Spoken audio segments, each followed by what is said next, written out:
It's me again, your resident Tam fan. This little clip is not about Tamlin though, it's about Lucien.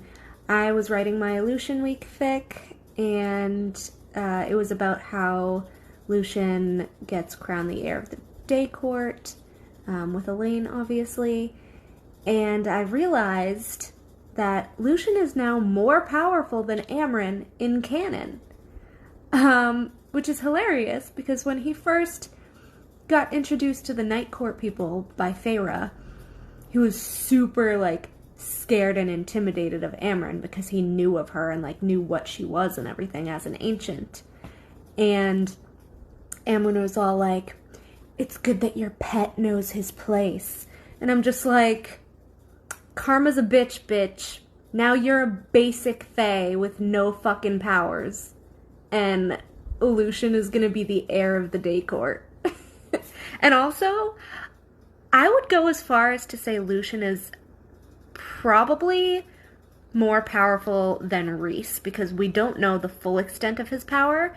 I think he could be High King. I don't think he would take the job, because I don't think he would want there to be like a singular hierarchy leader just because of who he is and his morality. But he could definitely be High King and more powerful than Rhys.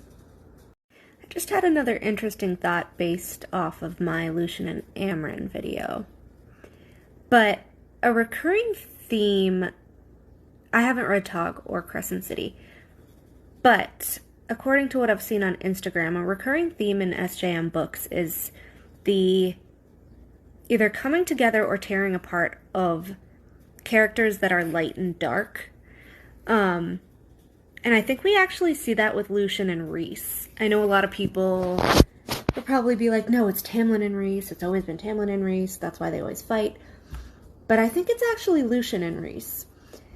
And I say that because, again, Lucien is the sole heir of the day court. And the crest or the symbol of the day court is a sun.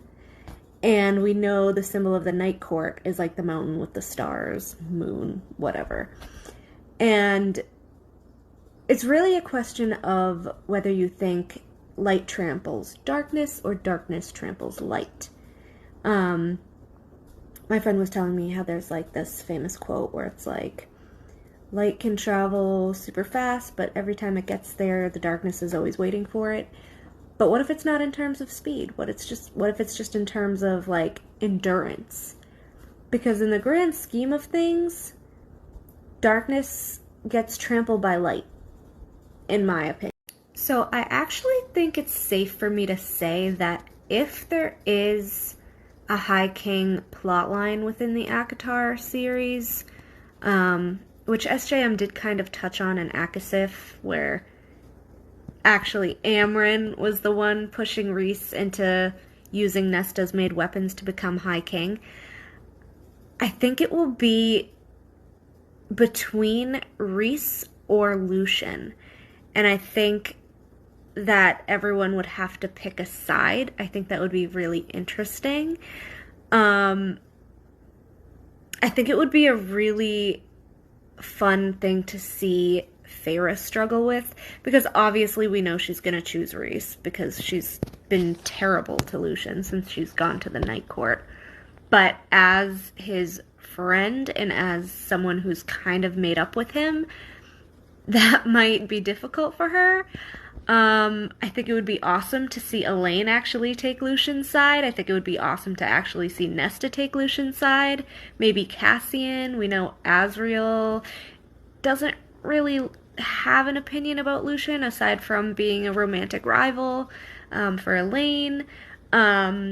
We know that Lucien has friends in every single court, so if it came down to it, I think Lucien would actually win the vote for High King.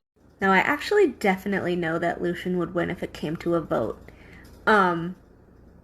Because if you think about it, like, he has Jurian and Vassett in the Mortal Lands. If they can't vote, that's fine. But he also has Tamlin in spring. He has Tarquin in summer. He has his friends in winter who are feeding him information all of ACOTAR.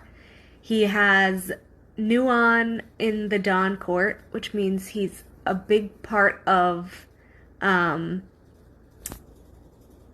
probably friends with Thiessen as well. The Night Court would probably actually vote for Rhys, but I think secretly some of them would vote for Lucien and just tell Rhys that they voted for him. The Day Court, like, if Helion knew that he was his son, Helion would definitely vote for Lucien. Autumn Court, depends on if Baron is alive or not. If Baron's alive, I think he just wouldn't vote because he doesn't like either of them. And honestly, he's vying for High King right now by allying with the Queens. And I don't think it's going to turn out how he wants. He'll probably turn up dead. But if it was Eris, he would vote for his brother in a heartbeat. But yeah, Lucien has everybody on his side, and Rhys doesn't.